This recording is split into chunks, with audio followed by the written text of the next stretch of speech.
Hi, I'm Reed Farrel Coleman, the author of Robert B. Parker's Blind Spot, and I'm here today with William Lashner, the author of the Victor Carl series, and Harry Hunsicker, the author of the John Cantrell series. We're here to discuss Good Guys Gone Bad, and were they ever really good, and what do you think? William? Well, everyone's always good at the start. There's something turns in them, I'm wondering what. That's the issue. I think characters do start out good, but most believable characters have to be both good and bad. There has to be good and bad in both. Yeah, I mean, I can't remember who said this to me, but it was early on. No bad guy, even the worst bad guy, sees himself as bad. Everybody, when they look in the mirror in the morning, is the hero of their own story. That's exactly right. Hannibal Lecter had admirable goals there at one point. Right, he was Can't a remember what they therapist. are. He was a doctor. Well, you know, I teach a college class about this stuff, and I always say, who is the worst person in Silence of the Lambs? So let me do that with you guys.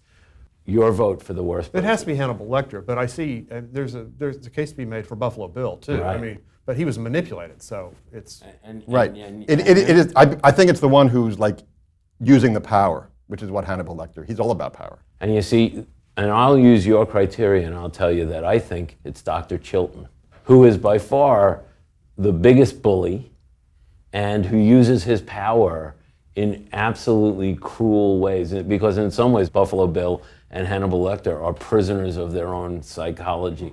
So, you know, we've talked a little bit about what makes good and evil, and the transition from good to evil, and sort of shades of gray.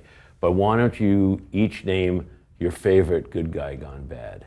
my favorite good guy gone bad is High Plains Drifter, the man with no name from the Clint Eastwood movie. I mean, he was a good guy. He was the sheriff, right? And they killed him. And then he came back kind of as a ghost type of a situation, and he wreaked havoc on the town, on the people who had abandoned him. Right. He was. So, I mean, there's evil and good. I mean, it's the duality of the human experience. That's what's cool about the High Plains. He's the perfect kind of shades of gray guy. And this is what Lee Child picked up on with Jack Reacher. Right. He's the guy who comes into town, solves your problem, but maybe not the way that you would have liked the problem to be solved. Yeah, the Jack Reacher series is an heir apparent to the Dirty Harry and to the all that the revenge stuff of the 1970s. And William, what's your pick for a good guy gone bad? Well, I was thinking of Raskolnikov, which is he was the murderer in Crime and Punishment by Dostoevsky, and he thinks of himself as not just a good guy, but almost better than a good guy.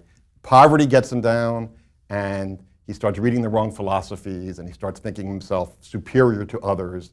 And in his head, he thinks he didn't do anything wrong, and bit by bit, he breaks down when he starts realizing what happened.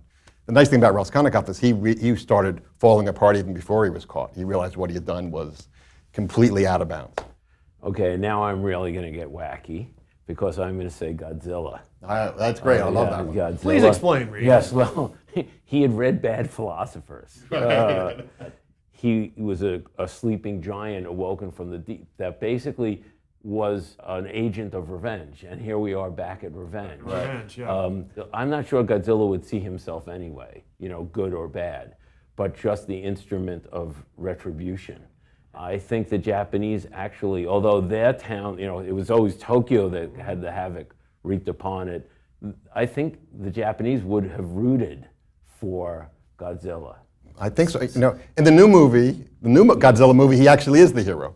He's the one who saves the world. I don't think Godzilla has much self-awareness. No. Well, maybe he does, It's reading those bad Russian philosophers. There's something about stepping on a building that I think is great. It's so satisfactory.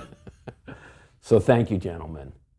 On behalf of Harry Hunsicker and William Lashner, I'm Reed Farrel Coleman for Kindle Most Wanted. Thank you for watching.